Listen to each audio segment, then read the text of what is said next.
Diga bem forte, eu amo a palavra. Glória a Deus por isso. Quando eu chego em Casa Dinâmica, o povo já olha lá assim, já vem mais uma doideira do pastor. E glória a Deus por isso. Algumas coisas a gente assiste na internet, aí Deus já não tivesse bom copiar, Ele vai dando mais ainda. Ele fala assim, ó, dá para fazer mais isso, dá para fazer mais aquilo. E aí a gente traz para vocês. E se você gosta, glória a Deus por isso. Se você não gosta, quem está com o microfone sou eu. Aleluia. Quem veio de manhã e voltou à noite? Isso, tem um povo aí que gosta. Foi de leve de manhã. Amém? Vamos para a palavra de Deus, você já vai entender tudo isso. Nós vamos continuar. Vamos no texto de Gênesis, mas vamos um pouquinho atrás, 2 versículos para ser mais exato. E a Bíblia diz o seguinte, em Gênesis 1, versículo 26. Então Deus determinou, façamos o ser humano a nossa imagem e de acordo com a nossa... Deixa eu abrir um ponto aqui para você não sair daqui perdido. Deus não é maluco. Deus não está tendo alucinação e não está vendo coisas. Deus está lá no jardim falando, façamos. Aí a pessoa pensa, ele está vendo bichinho, está vendo fantasma? Não, irmão, deixa eu te explicar. Deus não está sozinho. A Bíblia é muito clara, lá no início de tudo, a terra era sem forma, vazia, o Espírito de Deus plainava sobre as águas. Então o Espírito de Deus já estava lá, amém? A Bíblia diz que as trevas cobriam a terra e ele disse, haja. E lá em João vai dizer que Jesus se anuncia como a luz do mundo. Então a grande verdade é que desde o início de tudo, Deus já estava com o Espírito e com o seu Filho. E nesse ponto de Gênesis 26, quando Deus está dizendo, então Deus determinou, façamos, não é uma obra individual, Ele convida o seu Filho amado, o Espírito, para participar dessa obra, e Ele está dizendo, façamos o ser humano como a nossa imagem e de acordo com a nossa semelhança. Olha para alguém e diz assim, você está parecido com Jesus. Olha, eu estou vendo o Espírito Santo em você, porque você foi feito à imagem e à semelhança dele. Aleluia. Dominem eles sobre os peixes do mar. Dominem eles sobre os peixes do mar, sobre as aves do céu, sobre os grandes animais e todas as feras da terra, e sobre todos os pequenos seres viventes que se movem rente ao chão. Deus, sendo redundante e repetitivo, ele diz de novo no versículo 27, Deus, portanto, criou os seres humanos à sua imagem, a imagem de Deus os criou, macho e fêmea os criou. Aqui eu não entro nem em discussão, mas a Bíblia é clara, né, gente? Macho e fêmea, ele os criou. Essa é a criação de Deus. Deus os abençoou, lhes ordenou, sede férteis, multiplicai-vos, povoai e sujeitai toda a terra, dominai sobre os peixes do mar, sobre as aves do céu e sobre todo o animal que rasteja sobre a terra. E acrescentou Deus, eis que vos dou todas as plantas que nascem por toda a terra e produzem sementes, e todas as árvores que dão frutos com sementes, esse será o vosso alimento. Amém? Deixa eu te dizer uma coisa, Deus criou tudo, então nós já falamos disso agora, e deu tudo para o homem. Amém? Deus cria tudo e dá tudo para o homem. Então Deus criou tudo para o homem, mas criou o homem para Deus. Deus criou tudo para o homem, mas criou o homem para Ele. Ele não se importa em dar tudo para você, mas Ele não aceita te dividir com ninguém. Tudo que ele criou foi para você, mas você ele criou para ele. Ele está lá, façamos o homem a nossa imagem, a nossa semelhança. Essa nossa criação é o que vai transmitir a nossa glória na terra, é o que vai levar a nossa presença na terra, e é quem será como prêmio para nós da terra, porque Deus não precisava da terra. Você sabe onde é que é a casa de Deus? Você sabe onde é que ele mora? Você sabe onde é que ele passa férias? Por quê? Porque Deus está nas alturas, nas regiões celestiais. Ele não criou a terra por uma necessidade dele. Ele criou uma terra toda com todo esse ecossistema, porque quem precisa disso somos nós. Então ele cria toda a terra para o homem, mas ele cria o homem para ele. Existe uma história que é muito conhecida e não é minha, e não quero que você pense que ela é minha, mas é muito claro quando você vai lá em Gênesis, que Deus, antes de criar a árvore, ele criou a terra, porque não tinha como criar a árvore antes de criar a terra, amém? Antes de criar o peixe, ele criou a água, porque uma coisa estabelece a outra, uma coisa sustenta a outra, uma coisa é base para a outra, você está entendendo? Amém? Então, mas o que é muito legal é que quando você vai ver na Bíblia, ele criou a água, mas ao contrário do que a gente fala, a Bíblia diz que ele não criou o peixe. Ele deu ordem para a água, ele disse: água, criem-se peixes e serem viventes. E por que não foi ele que criou? Ele mandou a água criar. Porque quando ele cria a água, ele já coloca dentro da água todo o necessário, as sementes necessárias para a criação do peixe. Está entendendo? Quando ele cria a terra, agora ele quer criar as plantas. Ele dá uma ordem para a terra: terra, que cresçam ervas e cresçam árvores. Não foi ele que fez, ele mandou a terra fazer. Por quê? Porque quando ele fez a terra, ele já colocou na terra a capacidade de produzir as plantas. Você não entendeu? Quando ele criou você, ele já colocou dentro de você todo o necessário para cumprir aquilo que ele está mandando você fazer. Quando ele criou você, ele já escondeu em você sementes para que você cumprisse o propósito daquilo. Deus não vai fazer aquilo que ele deu capacidade para você fazer. Deus não vai fazer as coisas que você pode fazer. Ele é o Deus do impossível, porque o possível é você quem faz. Tem muita gente pedindo para Deus fazer aquilo que a tua preguiça não deixa você fazer. Tem muita gente pedindo para Deus cumprir o papel que você deveria cumprir. Tem muita gente que quer que Deus faça aquilo que você já poderia ter feito há muito tempo. Só faltou vontade. Então Deus cria a terra e diz para a terra: cria as árvores, terra. Ele cria a água e diz: cria os peixes, água. E a natureza obedece. Sabe o que é bacana? Olha como é bacana. Jonas sai do propósito. Amém? Jonas sai do propósito, irmãos. A tempestade vem sobre o barco de Jonas, sim ou não? Deus dá uma ordem para um peixe pegar Jonas, sim ou não? Depois ele dá uma ordem para a tempestade parar, sim ou não? Então quer dizer que os animais obedecem a Deus, a natureza obedece a Deus. O desobediente da história é só quem? Nós. Tudo se sujeita a Deus, quem não se sujeita somos nós. E olha que interessante, Deus criou a terra e mandou a terra produzir árvores, sim? Só que depois Deus quer criar o ser humano, e Ele não manda a terra criar o ser humano. Por quê? Porque quando Ele criou a terra, Ele já tinha idealizado a árvore, mas só em Gênesis 26 Ele vai falar do homem. Então Ele não colocou na terra a capacidade de fazer o homem. Deus não vai cobrar de você o que Ele não te deu capacidade para fazer. Deus só cobra de você que você faça aquilo que você tem condições de fazer.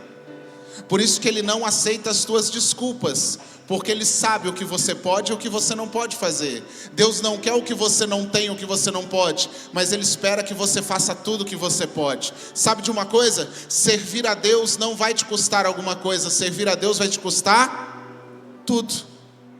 Ele não quer muito de você, Ele quer tudo de você, porque Ele sabe tudo que Ele te deu. Só que Ele faz então a terra, e a terra faz a planta, Ele faz o peixe, e o homem quem faz? Ele próprio. A origem do homem é o próprio Deus, foi Deus quem construiu você com as próprias mãos. E aí a história que eu conto há muito tempo: se o peixe foi criado da água, se eu tiro o peixe da água, o que acontece com ele? Ele morre. Se a árvore foi criada da terra, quando eu tiro uma árvore da terra, o que acontece com ela? E se o homem foi criado de Deus, quando eu tiro Deus, o homem de Deus, o que acontece com ele? Morre. E quando eu tiro uma planta da terra, você já tirou? Você tira a planta da terra e você coloca ela fora, ela morre instantaneamente? Não, ela vai morrendo aos... E por que ela morre aos poucos? Porque na raiz dela ainda existem nutrientes capazes de ir sustentando ela, dependendo da planta, por algumas horas ou até por alguns dias. Então o homem não se dá conta que está morrendo, porque ele é desgarrado de Deus, e ele vai definhando aos poucos. Ele acha que ainda está dando certo, mas ele não nota que ele já está morrendo. Porque a morte não é instantânea, a morte acontece de maneira lenta, e ele acha, ainda está bem, ainda está dando certo. Não, irmão, é porque ainda tem nutriente da parte de Deus sobre a tua vida. Uma vez, com Samuel, lá no estacionamento, lembra, amor? Um menino chegou muito bem arrumado, bem afeiçoado no estacionamento, e disse: eu estou morando na rua, sou viciado em crack. Mas ele estava bonitão. Eu falei para ele: cara, vamos agora para a comunidade terapêutica, vamos para lá, vamos se internar, vamos se tratar. Ah, não estou afim. Eu falei para ele assim: cara, aproveita aí agora que você ainda está bonito, está inteiro, porque você ficando na rua, você vai, daqui a pouco as pessoas não chegam mais perto. Não deu outra, ele não quis ir. Passou uma semana, ele voltou, já todo sujo, mal cheiroso, com as roupas estragando. Eu falei: Samuel, olha a tua condição, cara, você precisa ir para uma comunidade, você precisa se tratar, vamos lá, cara, deixa eu te ajudar. E ele, não. Passou mais uns 15 dias, ele voltou, irmãos, definhando aos poucos, seco, a bochecha chupada para dentro, assim, sabe? E eu disse para ele: cara, você está morrendo, só que não está notando, porque isso está acontecendo aos poucos. Você conhece alguém que está morrendo? Agora você já sabe a causa. Quando o homem é retirado da sua origem, ele morre. Toda a sua existência, todo o seu propósito está totalmente ligado à conexão com a origem. Você não é nada sem Ele, você não é nada longe dEle, você não sobrevive sem Ele. Por quê? Porque é dEle que vem o nutriente, é Ele que tem a força, é Ele que nos abastece. Quando eu estou longe de Deus, eu estou longe da vida. Ele não tem vida, Ele é a própria vida que nos abastece, irmãos. Ele é a nossa fonte de vida. E alguém longe de Deus está longe do propósito, longe da vida. Agora, o que me chama a atenção é exatamente esse cenário que eu quero compartilhar com vocês. Eu quero dizer para você que você é esse aqui. Um vidro teoricamente limpo, mas transparente. Era para estar limpinho, mas tem um pozinho aqui que ficou aqui o dia todo. Limpo, transparente, mas vazio. Esse aqui é Jesus, é a nossa rocha, é a nossa pedra, é a nossa fortaleza. Esse aqui, os teus compromissos, as tuas preocupações, os teus problemas. Esse aqui são as pessoas. Por isso são diferentes, porque as pessoas não são iguais. Alguns são amigos, alguns são família, outros são parentes. Mas aqui estão as pessoas, amém? Primeira coisa que você precisa entender: se esse sou eu, às vezes eu quero me sustentar em cima de pessoas. É possível? Não é possível? Eu não vou nem fazer, porque eu sei que se eu fizer, vai fazer o quê? Vai quebrar? Então não dá para me sustentar em cima de pessoas. Isso é o que acontece quando você insiste em colocar toda a esperança, toda a expectativa em cima das pessoas. Você quer se sustentar nas pessoas. Você quer sustentar a tua fé no teu pastor. Você quer sustentar no teu líder. Você quer sustentar a tua alegria na esposa, no esposo. Você quer sustentar as tuas expectativas nos filhos. E quando eu tento sustentar em cima das pessoas, eu mato as pessoas. Eu esmago as pessoas. Você já viu aquilo? Eu vou casar para ser feliz e passo uma vida inteira fazendo o outro infeliz. Porque casou botando toda a expectativa em cima da pessoa. A pessoa tem que suprir as minhas carências, a pessoa tem que suprir a minha tristeza, a minha falta de força, de fé. Você já viu pessoas que geram filhos e matam os filhos? Pastor, como? O pai sonhou em ser jogador de futebol, não conseguiu, o que ele faz? Meu filho vai ser jogador de futebol. O menino odeia futebol. De tanto pai pegar no pé, fazer, forçar. Não, vai ter que jogar. O menino já não quer mais nem ver futebol na frente. Teve a geração, agora não é tanto, mas teve a geração bailarina, lembra? As mães queriam as filhas bailarinas. Por quê? Porque ela queria ser bailarina. A filha nunca pediu para dançar, irmão. Aí ela enfiava uma sapatilha, acabava com os pés das meninas. As meninas não aguentavam nem andar depois, mas a mãe queria a filha bailarina. Ela vai ser bailarina. Nós estamos criando repulsa, nós estamos tirando as pessoas do propósito, porque o propósito é individual, e não adianta você querer forçar alguém a cumprir o propósito que era teu. Se você não foi capaz de cumprir o seu propósito, não sustente as suas frustrações em cima dos outros.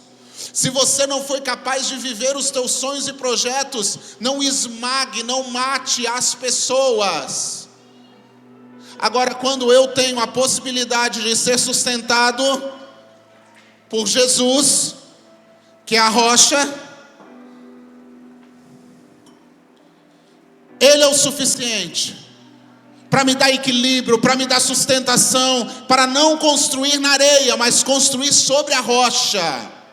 Aquele que é imutável, aquele que sempre permanece fiel, mesmo quando nós somos infiéis. Só que Jesus, Ele não está interessado mais em ficar do lado de fora. Jesus não quer apenas se sustentar, Jesus quer morar em você. Então Jesus quer estar do lado de dentro. Só que no meio da minha vida, apareceram as correrias, os problemas. Eu preciso resolver os problemas. Eu tenho compromisso, porque se eu não trabalhar, ninguém trabalha, ninguém cumpre, ninguém paga. Eu tenho os meus compromissos. Eu tenho reunião marcada, eu tenho a minha agenda. Eu tenho as minhas preocupações, eu não tenho tempo para conversar, porque eu tenho preocupação. Eu preciso achar solução. Então você vazio, com as tuas preocupações, com os teus compromissos. Sabe o que está vindo em primeiro lugar na sua vida?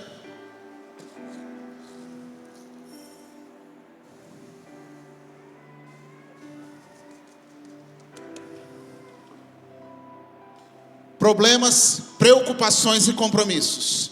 É isso que tem ocupado a sua agenda. É isso que tem dominado você. É isso que tem sido prioridade, está em primeiro lugar.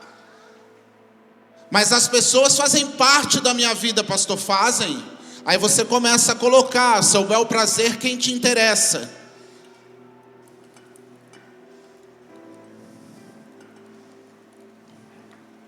Salva um que se perdeu aí, por favor.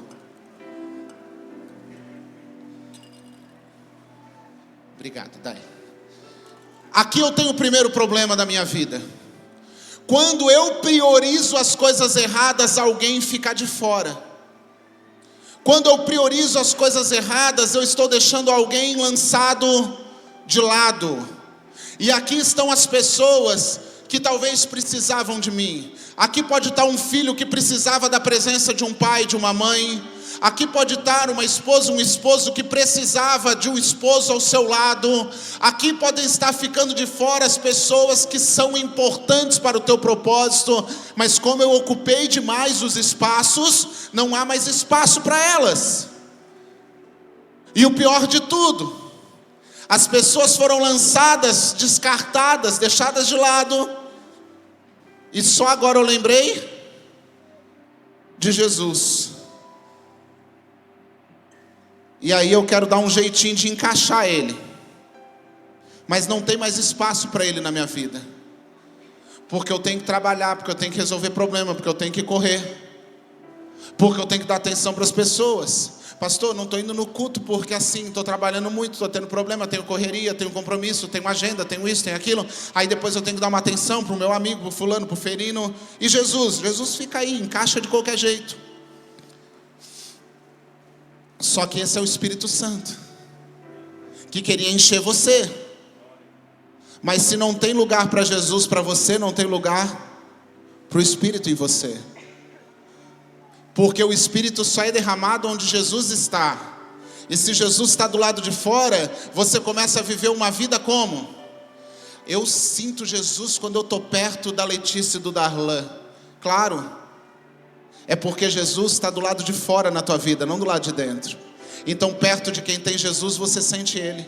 Eu sinto Jesus quando eu estou na igreja. Sabe por quê? Porque aqui é um ambiente onde Ele está realmente. Ele só não está em você, você só não sente Ele fora, porque Ele não está do lado de dentro, Ele está do lado de fora.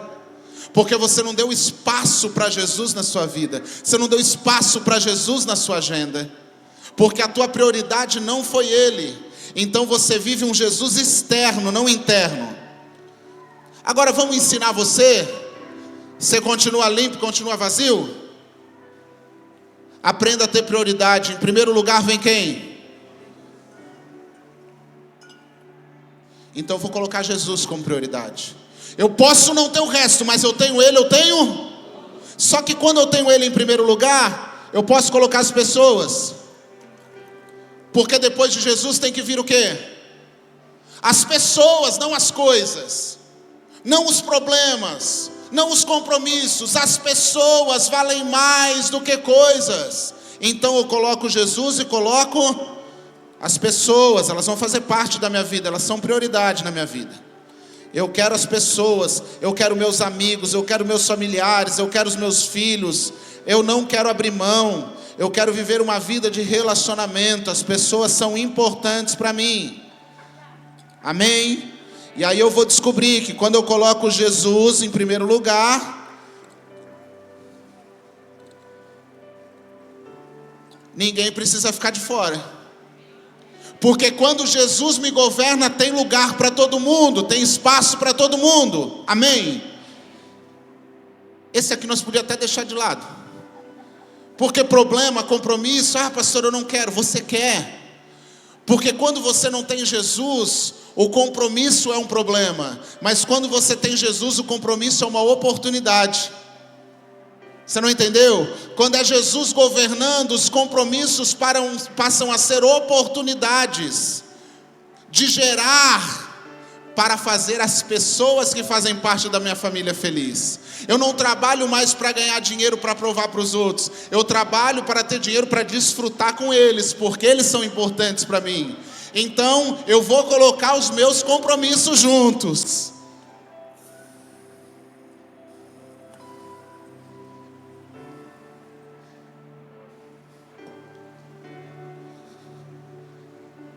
E eu não preciso deixar nada de fora. Porque quando Jesus está em primeiro lugar, Ele governa tudo, para que tudo que é importante esteja na tua vida. Pastor, que top? Não, o top fica agora.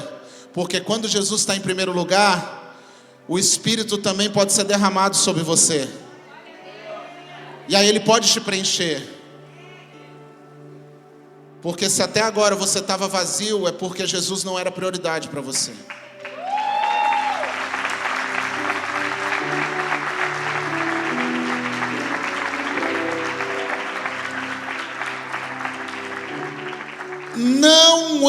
mais as coisas do que você ama a Deus. Não ame mais as coisas, Deus precisa ser a tua prioridade. Irmão, não ame mais as pessoas do que você ama a Deus. Porque quem ama as coisas, quem ama o restante, nem sempre consegue amar a Deus. Mas quem ama a Deus, consegue amar o restante. Quem não ama a Deus, não ama a nada, mas quem ama a Deus, consegue amar tudo, irmão. Quem coloca Deus como prioridade, consegue amar o criminoso. Quem coloca Deus como prioridade, começa a amar até quem o ofende. Agora, quem não tem Deus como prioridade, irmão, tem raiva até de quem ama Ele. Quem não tem Deus como prioridade, não consegue conviver nem dentro de casa com pessoas que o amam. Coloque Deus como prioridade, não ame mais as coisas, não ame mais as pessoas. Você precisa amar a Deus. O homem vive tentando ser Deus ou facilitar a chegada de Deus. Isso é uma natureza do inferno. Sabe por quê? Lá no paraíso, no Éden, Deus fez o paraíso, fez Adão, falamos até agora. E a Bíblia diz que Deus descia para se relacionar com Adão diariamente. Se Deus descia para se relacionar com Adão, Adão estaria num processo de crescimento, de conhecimento. Adão poderia perguntar para Deus: Deus, escuta, isso e aquilo, sim ou não? Mas tentaram vender uma facilidade para Adão. A cobra disse o quê? Se comerem, reconhecerão o bem e o mal. E aquilo que era para ser um processo, a gente quer instantaneamente. A geração nesse miojo. Eu quero tudo instantâneo. Sabe o que virou agora culto? 5 passos para alguma coisa. Vou lançar um livro, 10 passos para alguma coisa. Eu vou fazer uma coisa agora, eu tenho aqui, Deus me deu uma... Irmãos, é relacionamento, é diário, é constante. Irmão, misericórdia, gente. Tem gente vendendo oração. É esse evangelho que nós queremos viver? Me perdoe, mas tem pregações, irmão, porque eu não tenho problema em fazer uma dinâmica com você, desde que após uma dinâmica eu esteja falando dele. Uma dinâmica com palavra. Mas tem gente que passa um culto inteiro fazendo dinâmica, e termina o culto e você fica: e a Bíblia? E a palavra? Tem gente que faz 1 hora de palestra, não faz 1 hora de culto. Por quê? Porque fala 1 hora e não fala de Jesus. Agora tem na internet, você compra lá esboço de pregação. Irmão, tem. E tem uns caras famosos vendendo ainda. Que história é essa de esboço de pregação, irmão? Pastor que não quer ir por quarto, pastor que não quer ir para secreto, pastor que não quer ler Bíblia, pastor que não quer orar, pastor que não quer falar com Deus, compra sermão pronto. Aí eu vou pegar a pregação do fulano porque ele é famoso e vai dar certo numa igreja. Não vai, irmão. Eu preciso entender que o Espírito de Deus, quando quer falar com a igreja, ele alinha aqueles que o ouvem.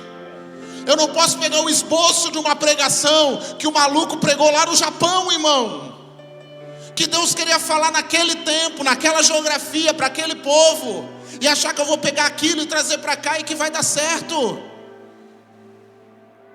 Porque Deus tem uma mensagem para a sua igreja. E quando Deus quer alinhar alguma coisa num país, irmão, hoje, nesse dia, se você pegar homens e mulheres sérias de Deus, que estão ministrando hoje, e assistir durante a semana, você vai ver muita coisa parecida, muita coisa alinhada. Porque Deus não é Deus de confusão. A Bíblia diz que é o mesmo Espírito que atua e habita em todos. Então, o Espírito está alinhado. Se Ele tem algo para comunicar com a igreja hoje, aqueles que entraram no secreto, aqueles que entraram em oração, aqueles que ouviram a voz do Espírito, estão apontando para o mesmo lugar, para a mesma direção. Não adianta eu comprar uma lista de esboço e dizer agora eu estou garantido o ano todo. Para que acordar de madrugada? Se no outro dia é só ler, faço um resumo, grifo o que eu quero falar e falo. Irmão, não tem problema você ter frases de efeito na pregação. Isso ajuda a memorizar, isso ajuda a gravar. Mas frase de efeito não é Bíblia. Então junto da frase de efeito, coloca a Bíblia junto. Coloca ensinamento, coloca Deus. Ele é o centro, Ele é tudo. E nós estamos vivendo querendo ser instantâneo. Pastor, eu vi um negócio ali, como conhecer a Bíblia em 3 dias. Olha para ela. Porque conhecer o conteúdo você não vai em 3 dias, é diário. E você nunca vai conhecer ela toda. Quanto mais você conhecer, menos você acha que conhece. Que a verdade é que já tem passagem que eu preguei mais de 10 vezes e preguei as 10 diferentes. Por quê? Porque nesse culto, em cultos que acontecem, a pessoa entra com o casamento destruído e termina o culto, ela vem, pastor, a palavra foi toda para mim. Aí do outro lado estava um quebrado, com a empresa falindo, ele vem e fala o quê? A palavra foi toda para mim. Mas como é que para cá falou de dinheiro, lá falou de relacionamento? Aí o que estava doente veio e falou, o culto foi todo para mim. Porque a palavra é viva e a palavra não é estudo, a palavra é revelação, irmãos. Eu não sou contra estudar a Bíblia, longe disso, não estou pregando contra a teologia. Eu estou dizendo que você deve estudar, mas você precisa ter a relação. É o relacionamento, é a revelação. Hoje ela fala com você aqui, amanhã ela fala com você lá. E eu leio o mesmo texto e hoje eu entendi uma coisa, amanhã eu entendo outra, irmãos.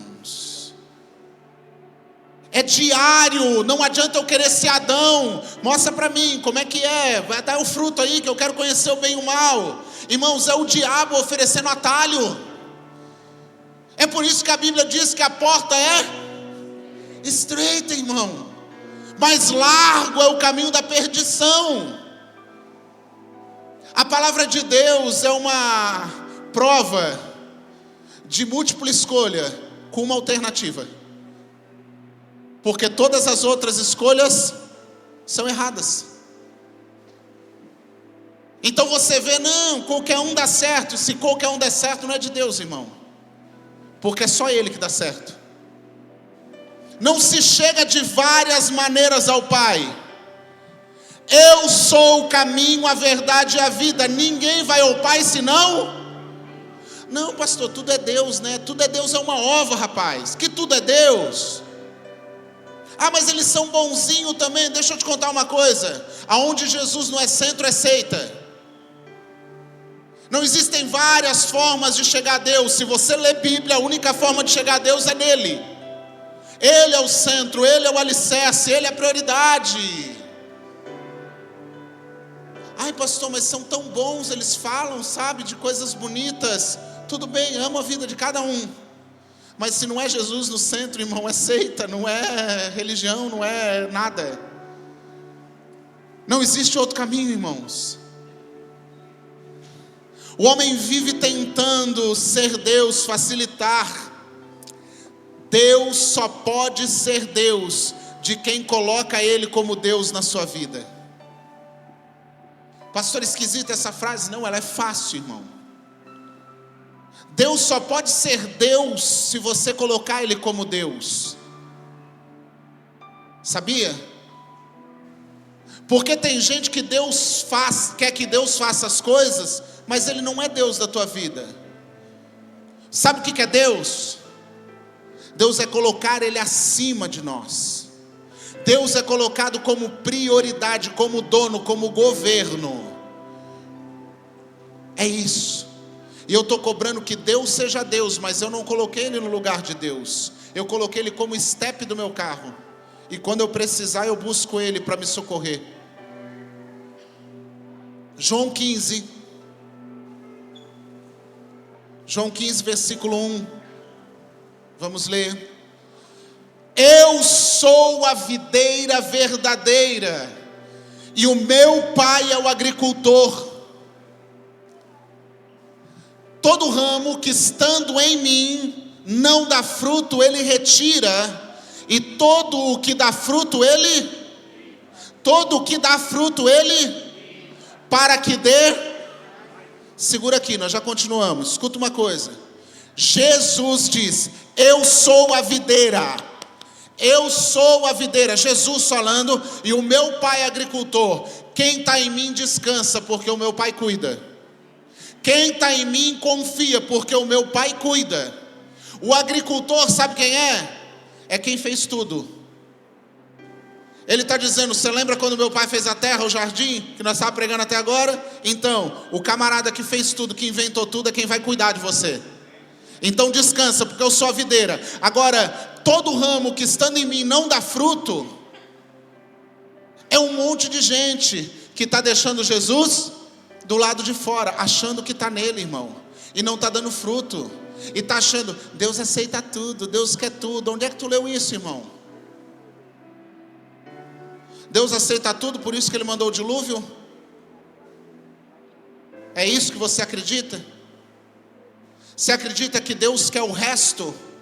Deus quer esmola? Deus não aceita tudo, Deus não quer o resto, Deus quer o melhor, irmãos. Agora ele diz assim, aquele que está em mim e dá fruto, não é lá ainda, no 2, dá fruto, pastor, estou em Jesus, estou dando fruto, está tranquilo? Não, ele quer te limpar, porque ele quer limpar para te matar, é isso que está ali? Não, ele quer limpar para que você dê ainda mais frutos. O processo da limpeza não é morte, o processo da limpeza é condição para você gerar novas vidas. Continua, 3. Vós já estáis limpos pela palavra que eu vos tenho transmitido. Permanecei em mim e eu permanecerei. Permanecei em mim e eu permanecerei. Nenhum ramo pode produzir fruto por si só. Um monte de gente querendo dar resultado sozinho. Um monte de gente querendo fazer a força do braço. Eu vou, se Deus quiser, Ele que vem atrás. Se Ele não quiser, eu já estou indo, eu já estou fazendo. Orou, buscou, pediu confirmação. Não, eu estou fazendo. Se Deus quiser, Ele confirma depois. Eu permanecerei em vós, e nenhum ramo pode produzir por si mesmo, se não estiver ligado à videira. Vós igualmente não podeis dar fruto por vós mesmos, se não permanecerdes unidos a mim. Eu sou a videira, vós os ramos. Aquele que permanece em mim e eu nele, esse dará. E sem mim não podeis realizar obra alguma. Nele nós damos muito, e sem ele. 6. Se alguém não permanecer em mim, será como o ramo que está jogado fora e seca. Então esses ramos são juntados e lançados ao fogo e queimados. Se permanecerdes em mim, e as minhas palavras permanecerem em vós, você pode ler comigo? Pedireis.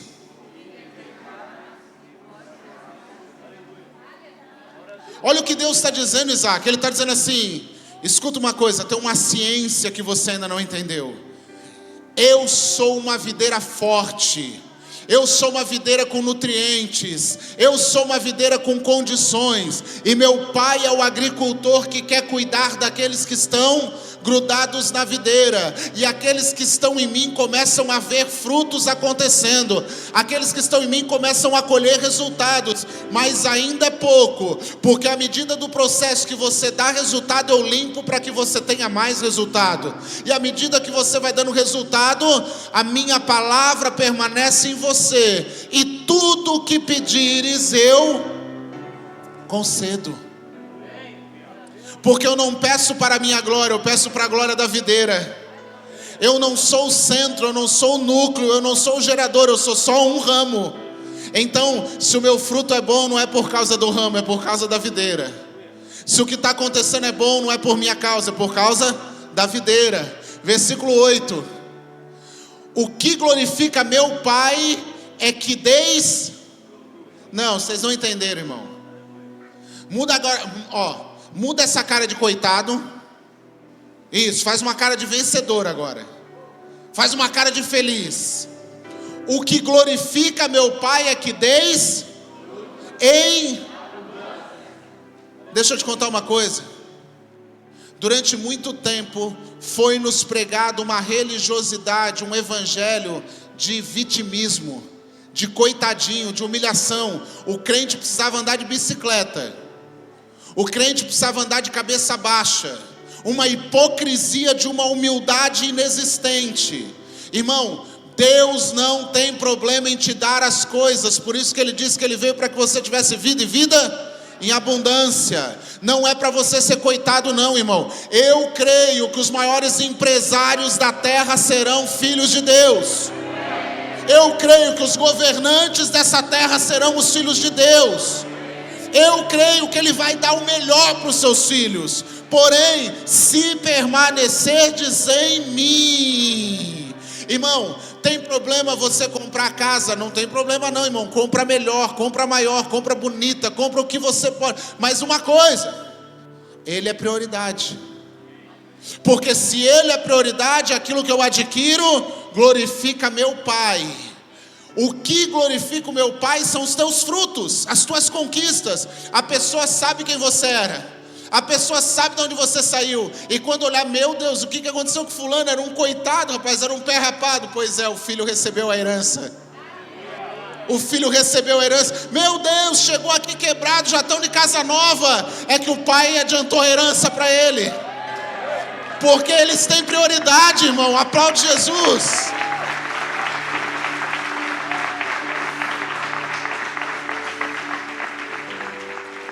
O que glorifica meu Pai não é que você vive em necessidade, é que você dê fruto em abundância. O que glorifica o meu Pai é que você esteja grudado na videira e os frutos comecem a fluir naturalmente. Ei, não vai precisar fazer força. Isso, não vai precisar se matar, irmão. Ei, já tem gente trabalhando menos e ganhando mais. Pastor, eu preciso trabalhar, é uma loucura, porque senão não dá conta, não sei o quê. Eu creio, irmão, vão valorizar teu trabalho. Vão pagar melhor por aquilo que você faz, sabe por quê? Porque vão enxergar que você é diferente. Irmão, as pessoas vão ter prazer em fazer contrato com você, que elas vão falar assim, olha, eu tinha 2, 3 possibilidades, ofertas, mas eu vou fazer aqui com esse aqui, porque é íntegro, porque é correto, porque é reto. Eu tinha outras propostas, eu tinha outras pessoas, mas eu vou fazer aqui porque eu vejo verdade. Os filhos de Deus vão gerar fruto para glorificar o Pai, e assim sereis verdadeiramente meus discípulos, irmãos. No Éden o homem tentou ser como Deus. Ontem nós estivemos no café de pastores e foi falado sobre a Babilônia, a Torre de Babel. Eu vou deixar para fazer uma pregação, mas um pedacinho aqui que eu queria falar com você. Irmão, é o período pós-dilúvio. O povo acabou de ser destruído por conta da sua rebeldia. Agora a sociedade está sendo reconstruída. E olha a ideia brilhante. Ao invés de nos relacionarmos com Deus para construir uma nova sociedade, vamos construir uma torre na força do braço para chegar até o céu? Ei, é gente querendo chegar no céu sem santidade. É gente querendo chegar no céu de qualquer jeito. Vamos construir uma torre. Até então todas as obras eram feitas com pedras. Aí os homens têm uma ideia, vamos fazer tijolo. Sabe por quê? É você querendo trazer Deus para a tua realidade, em vez de você viver as realidades de Deus. É eu querer fazer do meu jeito, achando que Deus vai aceitar que eu faça do meu jeito e não do jeito dele. Até hoje toda obra é construída com pedra. Vamos fazer de tijolo, é mais fácil, é mais rápido. Vamos fazer do nosso jeito e Deus que aceite de qualquer jeito.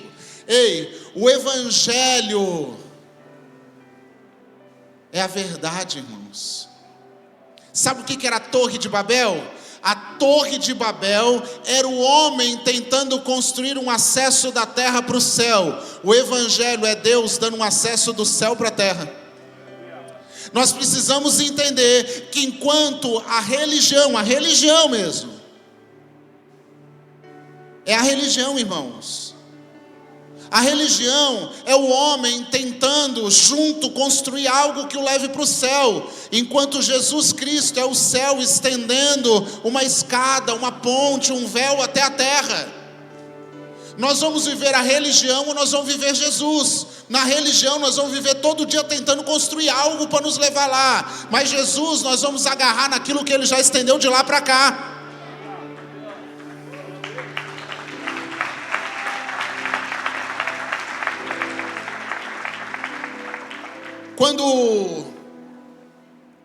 Quando o povo foi para o exílio da Babilônia, amém?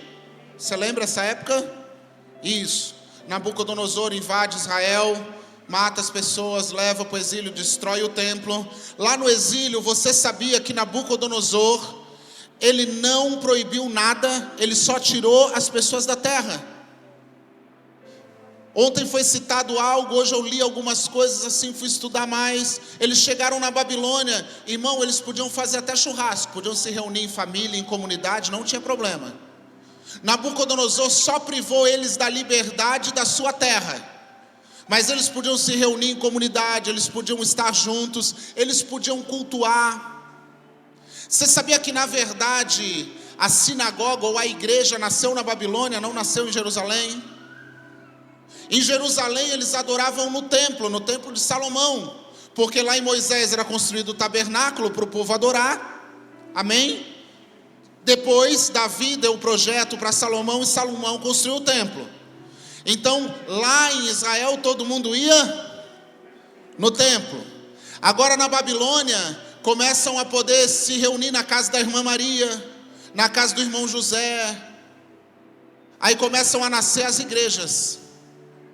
E agora é assim, eu não gosto da igreja de parede preta, eu posso ir na igreja da parede branca. A gente começa a escolher aonde ir. A gente começa a achar defeito, aqui não é para mim. O defeito nunca é a gente, sempre é os lugares, né? A gente começa a procurar lugar, porque o lugar é que precisa se adequar a mim, não eu ao lugar. Então isso nasceu na Babilônia, irmão. Esse conceito nasce na Babilônia. E na Babilônia podia se reunir à vontade, podia fazer culto, podia ir lá. Na Babilônia podia ter as festas. Sabia disso, Fernando? Nabucodonosor não proibiu as festas religiosas do calendário judeu. Podia ter festa, irmãos. Nabucodonosor só proibiu uma coisa, não podia sacrificar. Posso te dar mais uma informação? A prosperidade do povo de Israel, dos judeus, sempre veio da sua generosidade. Porque em casa, eles eram generosos com Deus. E pela lei de Deus, para eles era até proibido emprestar com juros. Isso era tido como um crime perante a Deus, emprestar para um irmão e cobrar juros. E eles eram prósperos, mas na Babilônia eles aprenderam outra coisa.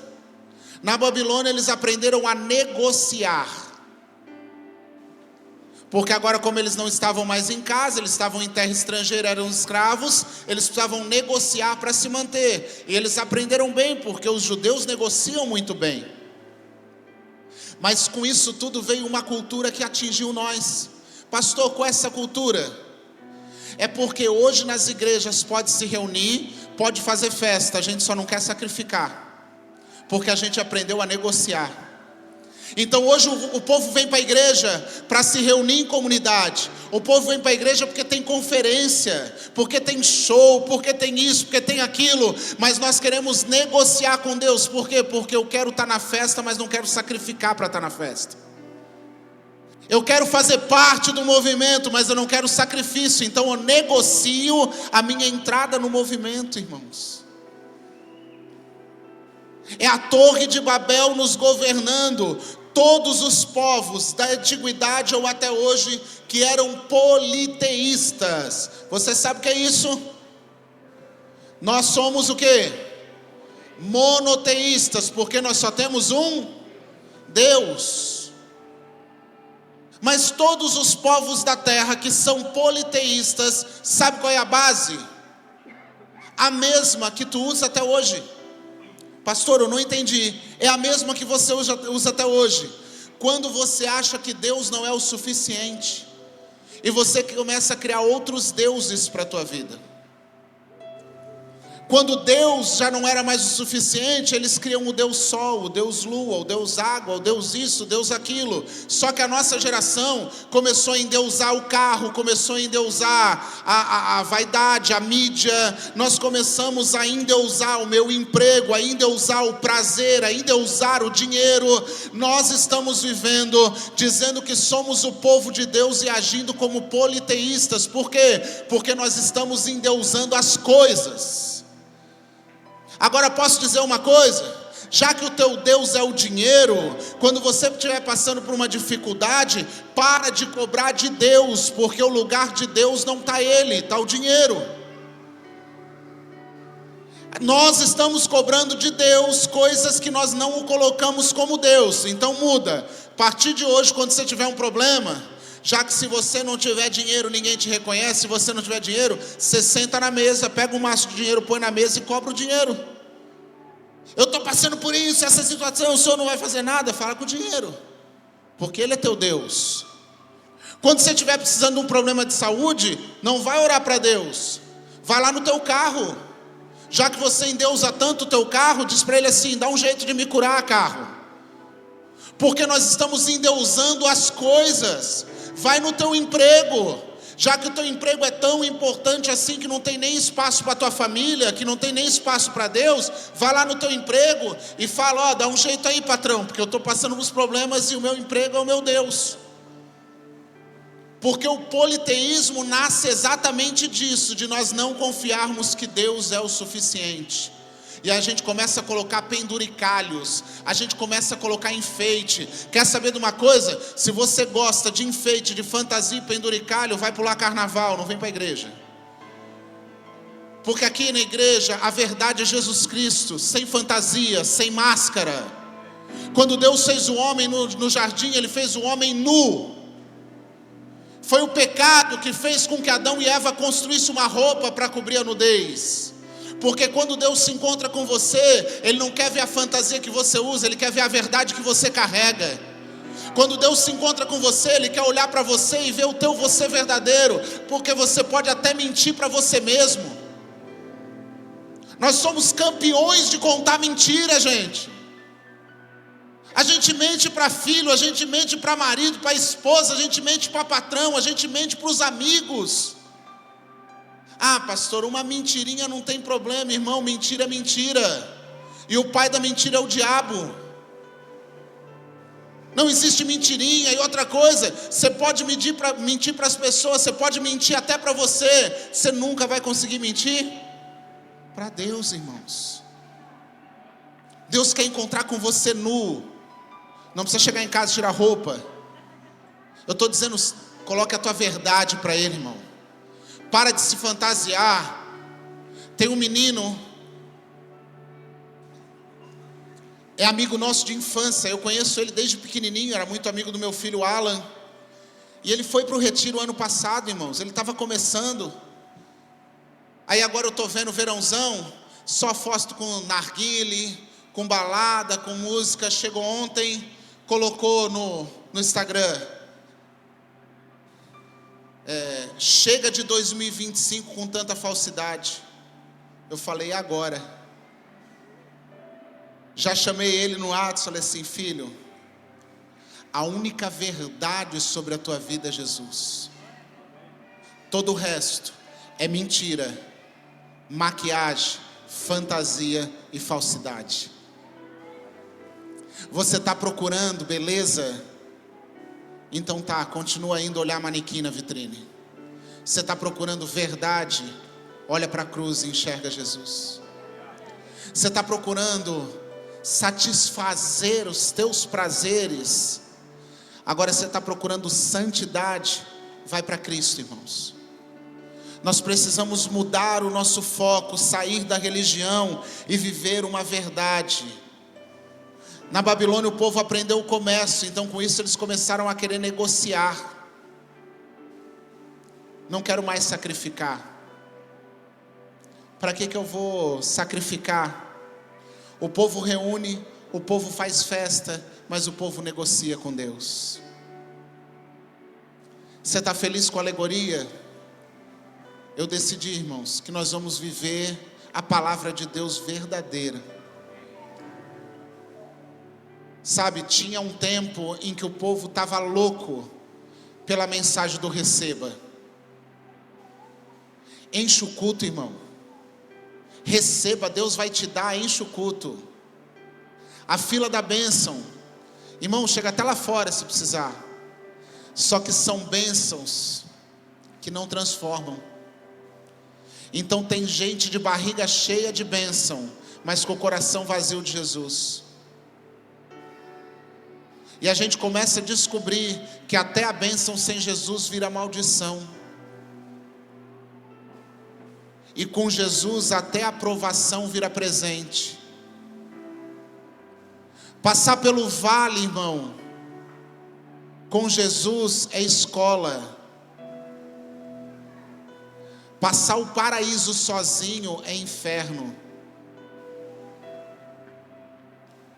Sabe o que eu creio de todo o meu coração?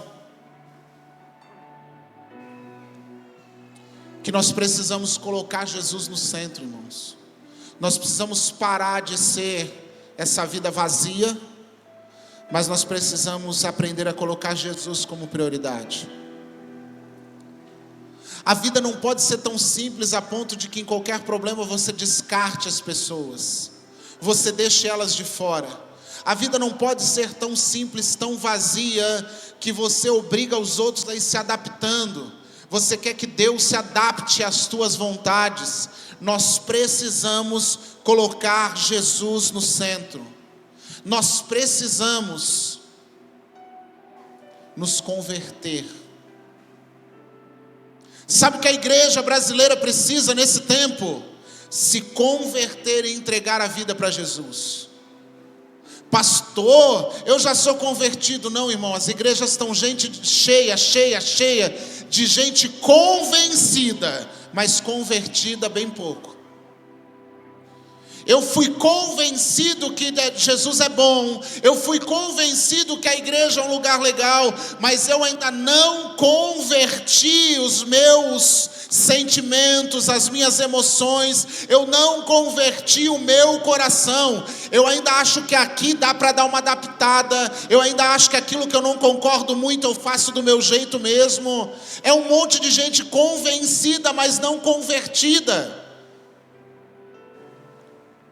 A igreja precisa passar por um processo de conversão genuína. Gente que batiza, desce as águas e continua do mesmo jeito. Gente que vem na frente, entrega o coração para Jesus e continua a vida do mesmo jeito, fazendo as mesmas coisas. Gente que encontra com Jesus, mas não transforma. Então, na verdade, você teve um encontro com a religião, não com o Salvador. Porque é impossível se encontrar com Jesus e não ser marcado pela presença dele. Ninguém que chegou diante de Jesus saiu do mesmo jeito. O leproso chegou leproso e saiu curado, irmão. Não dá para encontrar com Jesus e continuar do mesmo jeito. Meu Deus, é forte demais. A igreja precisa entender que se ele for prioridade, terá espaço para tudo que é importante. Mas se as coisas forem prioridades, não vai haver espaço para o mais importante. Se ele é prioridade, tudo que é importante está no pacote. Se as coisas são prioridades, o mais importante que é ele está sendo deixado de lado. Tudo sem Jesus é nada, e nada com Jesus é tudo. A igreja precisa passar por um momento de dizer: eu decido entregar a minha vida. Tem gente que já está na igreja há tempo, tem gente que está servindo, tem gente que está no altar, que vai ter que voltar na essência e dizer: eu quero me reconciliar com Jesus. Eu quero entregar minha vida para Jesus de novo, porque eu não estou vivendo uma verdade, eu estou vivendo uma falsidade, eu estou vivendo uma mentira. Eu estou dizendo que eu sou de Jesus, mas eu estou deixando ele do lado de fora. Eu estou dizendo que eu sou de Jesus, mas eu estou priorizando aquilo que é lixo. A igreja precisa passar por um tempo de um batismo de arrependimento, irmãos. Pastor, eu fiz isso. Eu posso batizar? Pode, irmãos, se você se arrepende de tudo isso.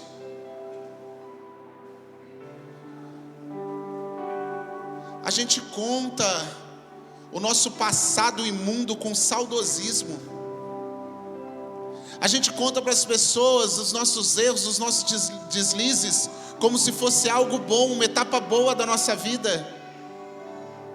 O camarada disse que converteu, aí ele vai contar da juventude dele: eu pegava todo mundo, saia para balada, era não sei quantas mulheres. Irmão, vai se converter, irmão.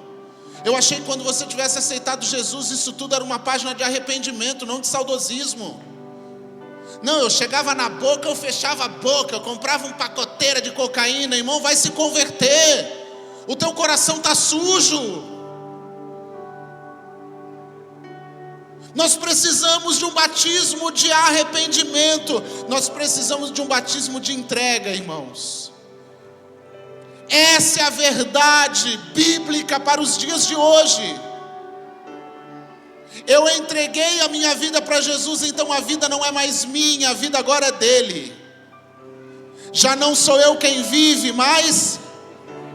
Ah, pastor, mas se eu entregar para minha vida para Jesus, como é que eu vou viver os sonhos de Deus? Como é que eu vou ter autoridade? Deixa eu te contar uma coisa. Daniel foi para a Babilônia, e mesmo no meio da Babilônia, ele se tornou governador, ele recebeu autoridade. Porque não foi pelas mãos dele, mas foi a mão de quem lhe entregou a vida dele. José foi para o Egito, e dentro do Egito ele tinha mais autoridade até que Faraó. Por quê? Porque quem colocou ele lá garante. Agora você sozinho, você está andando num monte de lugar achando que o teu título garante segurança, enquanto na verdade, título não garante segurança para ninguém. Amanhã tem alguém melhor que você.